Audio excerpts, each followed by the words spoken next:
Positive ആണെന്ന് നീ പറയുന്നു. എന്നൊക്കെ വിളിക്കുന്നതും ഈ കണ്ടുപിടിക്കാൻ കഴിയാത്ത കാര്യങ്ങളെ കുറിച്ചാവാം.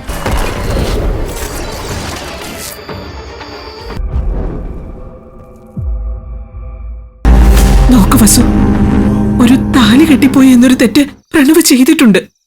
അതിന് എന്തു പ്രാശ്ചിത്തം വേണമെങ്കിലും നമുക്ക് ചെയ്യാം. പക്ഷെ അവൾ ഇവിടുന്ന് ഒഴിവാക്കണം. പ്ലീസ് വസു, നീ വിചാരിച്ചാലേ അത് നടക്കും. അതിനെന്താ വേണ്ടെന്ന് വെച്ചാൽ നീ ചെയ്യണം. നല്ല ഐഡിയ. നടക്കാൻ പോകുന്ന ശിവാനിയുടെയും പ്രണവിന്റെയും ഫസ്റ്റ് നൈറ്റ് കൂടി മുടക്കണം അല്ലേ? ഞാൻ പറഞ്ഞില്ലേ, തൽക്കാലം ഞാൻ ഔട്ട് ഓഫ് സിലബസ് ആണ്. ഇനി അവരുടെ ജീവിതത്തില് ശിവാനിയും പ്രണവും മാത്രമേ ഉള്ളൂ. ഏട്ടത്തി ഒന്ന് ആലോചിച്ചു നോക്കി. ഏട്ടത്തി പറഞ്ഞ ഈ ഐഡിയക്ക് പ്രണവ് സമ്മതം മൂളുവെന്ന് തോന്നുന്നുണ്ടോ?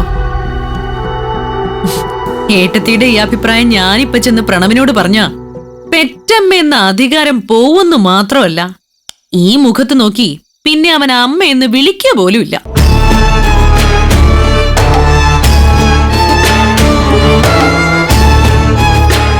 എന്തുമാത്രം ബുദ്ധിമുട്ടിയും ത്യാഗം സഹിച്ചുമാണ് ഞാൻ ഈ വിവാഹം നടത്തിയെടുത്തതെന്ന് അറിയാലോ. എന്നിട്ടും എത്ര നിസ്സാരമായിട്ടാ അത് ഒഴിവാക്കി തരണമെന്ന് പറയുന്നത്. ശിവാനി ഈ വീട്ടിലേക്ക് മരുമകളായി വലതുകാലി വെച്ച് കയറിയിട്ടുണ്ടെങ്കിൽ അത് കയറിയത് തന്നെയാണ്. ഇനി ശിവാനിക്കൊരു തിരിച്ചുപോക്കില്ല. പോകും, ഈ വീടിന് പുറത്തേക്ക് തന്നെ പോകും. ശിവാനിയല്ല, നിധി.